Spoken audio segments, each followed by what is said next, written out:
जम्मू कश्मीर से आई आवाज, अब की बार 400 पार। ठीक है, ये अपनी रणनीति है, वो कुछ भी बोल रहे हैं। आपने उन्हें नहीं टोका जब 400 पार में आपका भी बड़ा महत्वपूर्ण योगदान था, और भारत की और पत्रकारों की छवि कितनी खराब कराई जब 240 भी किस तरह से आई। ऐसे ही भगवान श्री राम हमारे दिल में बसते हैं, राहुल जी के दिल में बसते हैं, करोड़ों लोगों के दिल में बसते हैं। नरेंद्र मोदी जी, अडानी जी, अमिताभ बच्चन जी, अंबानी जी, इन 100 वोटों से सरकार नहीं बनती। सरकार बनी है देश के ओबीसी, सरकार बनी है देश के शेड्यूल कास्ट, सरकार बनी है देश के गरीब कर्मचारी, मजदूर, व्यापारी, पिटे हुए लोग, इनसे सरकार बनती है। और वो वोट भी आपको इन्हें मिली है, इसलिए सरकार बनती है। अडानी अंबानी की वोट से सरकार नहीं बनती, वो पैसा दे सकते हैं। तो मैं ये बताना चाहता हूं कि ना हम भगवान श्री राम का अपमान करते हैं, हमारे दिल में बसे हुए। तो आप कृपा करके ना मोदी मीडिया, ना बीजेपी, राहुल गांधी ने देश के सनातनियों पे हमला किया है।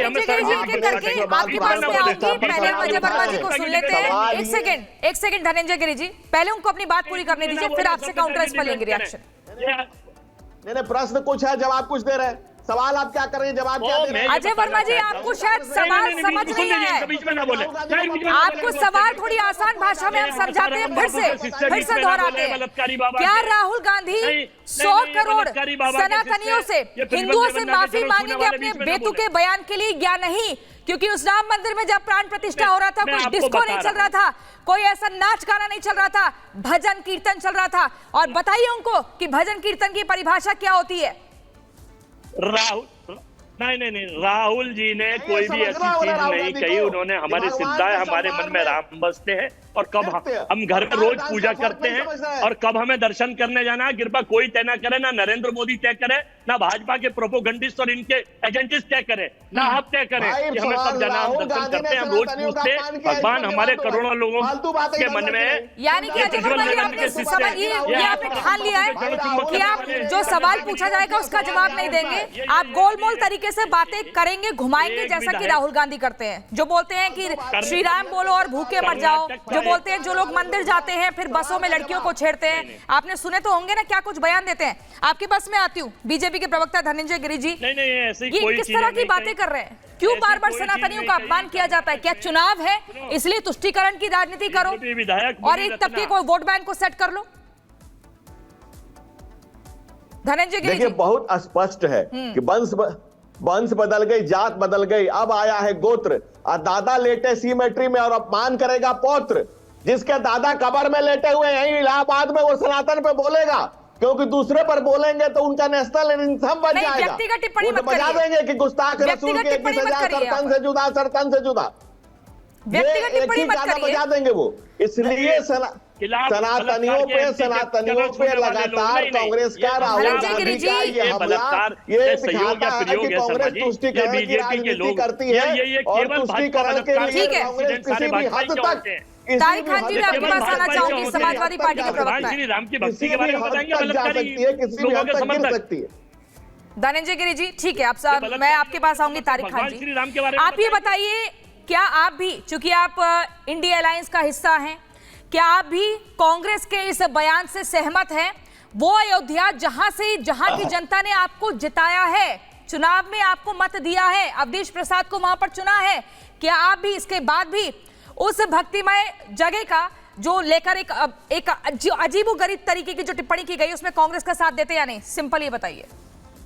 देखिए, राहुल जी ने जो कहा कि सनातन धर्म का प्रतिनिधित्व करने वाले जो हिंदू लोग थे, जो गरीब हिंदू था, या आदि शंकराचार्य ने देश के चारों दिशाओं में जो शंकराचार्यों के लिए बनाया था, वो चारों शंकराचार्य नहीं आए, वो प्रतिनिधित्व करते हैं, और जो गरीब हिंदू है वो प्रतिनिधित्व करते हैं।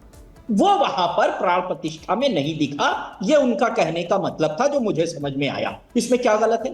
वहां बड़े लोग थे, आपको गरीबों को भी बुलाना चाहिए। और मैं कहता हूं कि जिस तरीके से मंदिर जो बना है, शंकराचार्यों का महत्व हिंदू धर्म में है, से बना है, और ये मक्कारी करने के लिए, राहुल गांधी की तरफदारी करने के लिए और मक्कारी करने के लिए। तारिक खान जी, लेकिन जो लोगों को समझ आया है ना, आपको जो समझ आया वो ठीक है, और इससे आप कहीं ना कहीं अपनी सहमति कांग्रेस के साथ दिखा रहे हैं। मेरे अंगने में तुम्हारा, वहां अयोध्या की जनता ने जिस भाव से आपको चुना, बता रहे हैं कि उनका फैसला थोड़ा गड़बड़ हो गया है। लेकिन यहाँ पर मैं अयोध्या की आचार्य भी राज मिश्रा जी अधो- आपके पास आना चाहूंगी। क्यों बार बार इस पूरी तरीके से अयोध्या की अपमान जनता किया को जाता है? ये कहा जाता है कि जो लोग खुद को हिंदू बताते हैं वो हिंसा और नफरत फैलाते हैं। राहुल गांधी जी ने ये भी कहा था सदन में, और अब वो एलओपी है, नेता विपक्ष है। इतने बड़े पद पर होने के बाद भी इतना अपमान सनातनियों का क्यों हो रहा है इस देश में? प्रियंका जी, जब कई बार मैं राहुल जी पर बोलता हूं तो मुझे लगता है हम लोग अपना टाइम बर्बाद कर रहे हैं। ठीक है, एक गीता में एक श्लोक कहा गया, रूपम धन संपत्ति यौनम धन संपत्ति प्रभुत्वम अविवेकता एकैर्थनाशाय किम यत्र चतुष्टयम। किसी व्यक्ति को ना रूप अच्छा मिल जाए, संपत्ति मिल जाए, प्रभुता मिल जाए और उसके अंदर विवेक ना हो, बुद्धि ना हो अगर ना, तो सब कुछ नष्ट कर डालता है। और वही हाल है राहुल गांधी जी। प्रॉब्लम यह है कि उनको एक ऐसे परिवार में कारणवश उनका जन्म हो गया जहां उनको सारी चीजें अपने आप प्राप्त हो गई, है ना। लेकिन अब बुद्धि मिलनी थी परमात्मा की कृपा से और वो शायद प्राप्त नहीं हो पाई, जिस कारण से सनातन धर्म पर जब इच्छा होती है तब उल्टे सीधे बयान आकर के दे दिया करते हैं। अरे भाई, आपको तो राम पर बोलने का अधिकार भी नहीं है, क्योंकि आपने, और शंकराचार्य पर आप बोल रहे हैं, आपको शर्म आनी चाहिए। शंकराचार्य पर आपने लाठी चलवा दिया था, आप शंकराचार्य पर कैसे बोल सकते हैं? आप राम पर बोल सकते हैं, जो राम आपके लिए काल्पनिक थे। और इतने कमरों में से किस कमरे में राम का जन्म हुआ? शशि वो तो तपस्वियों के लिए भी कहते हैं कि देश तपस्वियों का है, पुजारियों का नहीं है, यानी कि पुजारियों का कोई महत्व नहीं है। प्रियंका जी, मैं रिक्वेस्ट करूंगा, मुझे थोड़ा समय और दिया जाए। मैं जो पूजन नाच गाना की बात कर रहे थे, अगर उनको वास्तविक बुद्धि होती और इन कांग्रेसियों की पूजा की थोड़ी भी पहचान जानकारी होती तो इस प्रकार की चर्चा नहीं करते। पूजा 3 प्रकार से होती है, प्रथम पूजा, मध्यम पूजा और उत्तर पूजा। उत्तर पूजा में नियम ही है कि प्रथम पूजा तैयारी, मध्यम पूजा जो वैदिक नियम है, और उत्तम पूजा में भगवान के सामने नृत्य करना चाहिए, भजन कीर्तन करना चाहिए।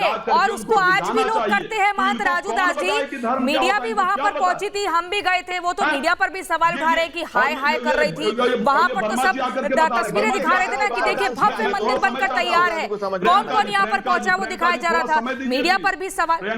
महंत राजू दास जी, ठीक है, आचार्य मिश्रा जी, महंत राजू दास जी आपके पास है।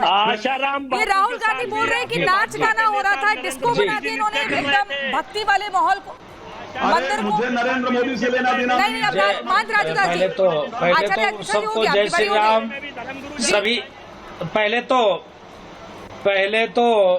पहले तो सभी के लिए जय जय सिया राम। अयोध्या से मंगल कामना सभी प्रवक्ताओं के लिए, चाहे किसी पार्टी को, किसी दल को, जय सिया राम। विषय बहुत गंभीर है।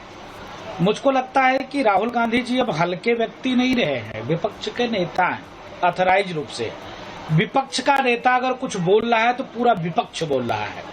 विषय ये है, 500 वर्ष के संघर्ष के बाद लाखों राम भक्तों ने प्राणों की आहुति दिया, त्याग किया, तपस्या किया, संघर्ष किया, और डे टू डे हम मुकदमा लड़े, जबकि विपक्ष नहीं चाहता था। विपक्ष कोई लैट्रिन बनवाना चाह रहा था, कोई हॉस्पिटल बनवाना चाह रहा था, कोई, पूरे विपक्ष की मैं बात करता हूं, सारे विपक्ष ने एक ही सुर में कहा